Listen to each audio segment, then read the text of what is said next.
What is up, Americans, gear lovers, and lovers of outdoor good times? Today we are going to talk about Minuteman, metal Minuteman gear racks. It doesn't have to be a Minuteman, it could just be a metal gear rack. But we repurposed some pieces of metal that were just basically garbage into functional gear racks, and we were going to talk about that a little bit. Now, I know a number of years ago, I saw a video from Jay over there at the Modern Minuteman where he had something like this. He had hooked up, made out of wood. And I thought to myself, I was like, man, I got the same thing that I welded together out of metal. I should do a video about that. And then I forgot. And then years went by, and today I remembered. So today we're doing that video. So what this is a metal gear rack for body armor, chest rigs, whatever type of kit you might have. And it's an easy way to have it ready to go where you can just pull it off, put it on, and get going. And on there we have a set of body armor from Safe Like Defense. Probably not my preferred body armor in today's landscape, but it's what I got.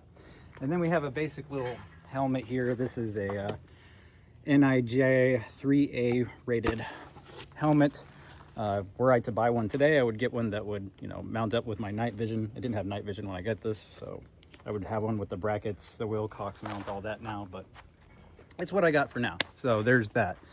And so what this is, it's made out of a heavy duty piece of steel floor grating that I got from a factory that I used to work at, a corn factory.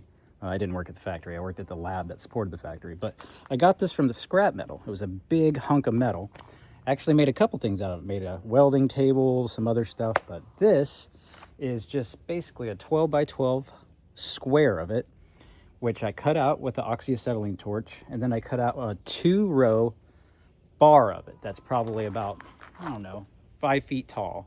I welded it on there, and this was originally a microphone stand, believe it or not.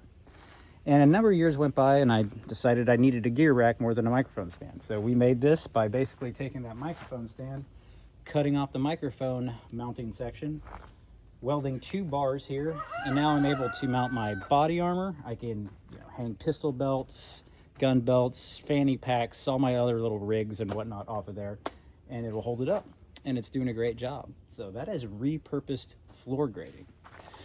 Up here, the rifle rack. We have a 3 rifle rack. This, believe it or not, was a piece of steel lawn equipment that rotted out from rust. So I cut out the good pieces and kind of formulated a plan in my head for what a 3 rifle rack might look like. It's a little gnarly here. It's a little asymmetrical, but it works.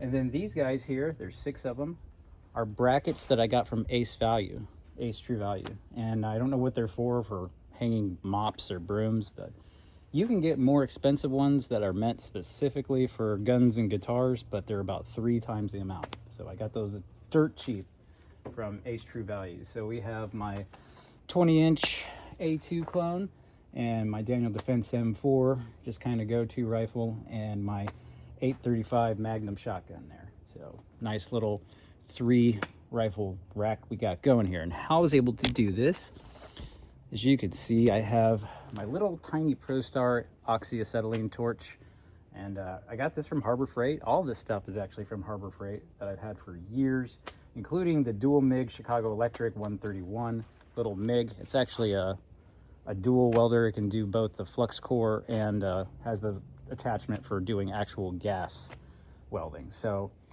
they're El Cheapos from Harbor Freight, but I've used them for years and made them work. So, and I've actually had 2 of these through the years. I traded one back a number of years ago and ended up buying another one.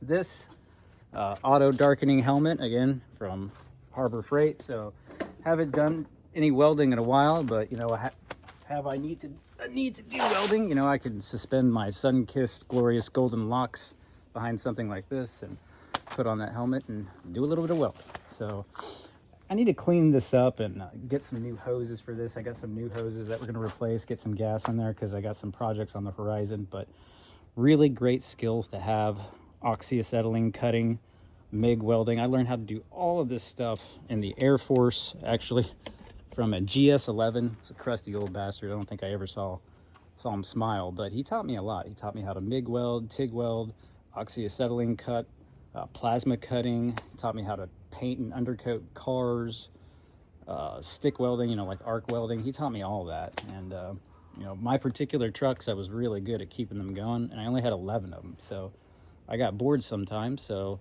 in those moments of having nothing to do, I would go over and learn things from the old timers. And one of the best things I ever learned was how to cut and weld. Even when I got out before I went to college and got my degree in chemistry, I worked at some shops for a while and actually made some money putting together trailers that were rusting and falling apart, all utilizing skills of oxyacetylene cutting and MIG welding. So, but I figured I'd share. It's kind of a cool concept. The metal Minuteman Go rack or gear rack. It doesn't have to be a Minuteman rack, I suppose. It could just be a rack for doing general things or holding generalized gear. But this concept I thought was a little bit more fun, so I figured I'd share. So let me know what you think. All right, later, y'all.